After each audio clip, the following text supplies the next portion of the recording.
Hi guys, എല്ലാവർക്കും ഗായത്രീസ് വേൾഡിലേക്ക് നമസ്കാരം. ഞാൻ ഇന്നിവിടെ ഉണ്ടാക്കാൻ പോകുന്നത് ഒനിയൻ ഡ്രിങ്ക്സ് ആണ്. അപ്പോൾ നമുക്കിതിനകത്ത് ആദ്യമായിട്ട് നമുക്ക് മൈദാ മാവ് എടുക്കാം. ഞാനൊരു പാത്രത്തിൽ മൈദാ മാവ് എടുത്ത് വെച്ചിട്ടുണ്ട്.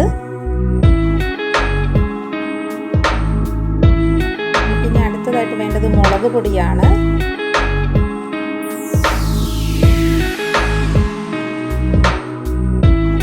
മഞ്ഞൾപ്പൊടി,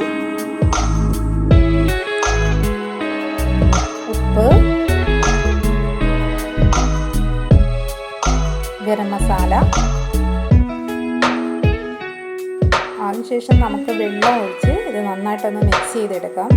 ഈ തയ്യാറാക്കുന്ന മാവിൻ്റെ കൺസിസ്റ്റൻസി എന്ന് പറഞ്ഞാൽ നമ്മൾ സവാള ഇട്ട് മിക്സ് ചെയ്തെടുക്കുമ്പോൾ ആ സവാളയുടെ റൈസിനകത്ത് പറ്റി പിടിച്ചിരിക്കണം. മാവ് ഒരുപാട് ലൂസ് ആവാൻ പാടില്ല.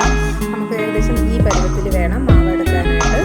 നമുക്ക് ഇപ്പോൾ സവാള ഡിപ്പ് ചെയ്യാനുള്ള ആ മാവ് തയ്യാറായിട്ടുണ്ട്. നമുക്കിനി ഓരോ സവാളയുടെ റൈസും ഇതിനകത്ത് ഡിപ്പ് ചെയ്ത് നമുക്ക് പാൻ അടുപ്പിൽ വെച്ച് എണ്ണ ഒഴിച്ച് ചൂടായിട്ടുണ്ട്. നമുക്കിതിൽ നിന്ന് ഓരോ റൈസും മാവിൽ ഡിപ്പ് ചെയ്ത് എണ്ണയിലിട്ടിടാം. നിങ്ങളെല്ലാവരും എൻ്റെ വീഡിയോസൊക്കെ കാണുന്നുണ്ടെന്ന് എനിക്കറിയാം.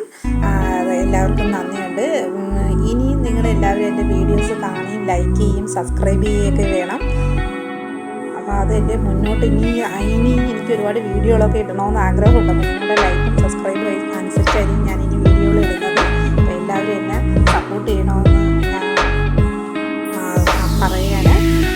നമ്മുടെ ഈ സവാള റിങ്സ് എല്ലാം നമ്മൾ മാവിൽ ഡിപ്പ് ചെയ്ത് ഇട്ട് കഴിഞ്ഞ് ഇനി നമുക്കിതൊരു ഗോൾഡൻ പരുവാകുന്നത് വരെ നമുക്ക് വെയിറ്റ് ചെയ്യാം. ഒരു ക്രിസ്പ് പരുവാകുന്നത് നമുക്കിത് വറുത്ത് പോരാം. ഇതെല്ലാം നമുക്ക് ഒരു ഗോൾഡൻ കളറിലേക്ക് ആയിട്ടുണ്ട്. ഇതെല്ലാം വറുത്ത് പോരുവാണ്. നമുക്ക് ഇപ്പോൾ റെഡി ആയിട്ടുണ്ട് ഓനിയൻ ഡ്രിങ്ക്സ്. ഇനി അടുത്ത നല്ലൊരു വീഡിയോയുമായിട്ട് നമുക്ക് വീണ്ടും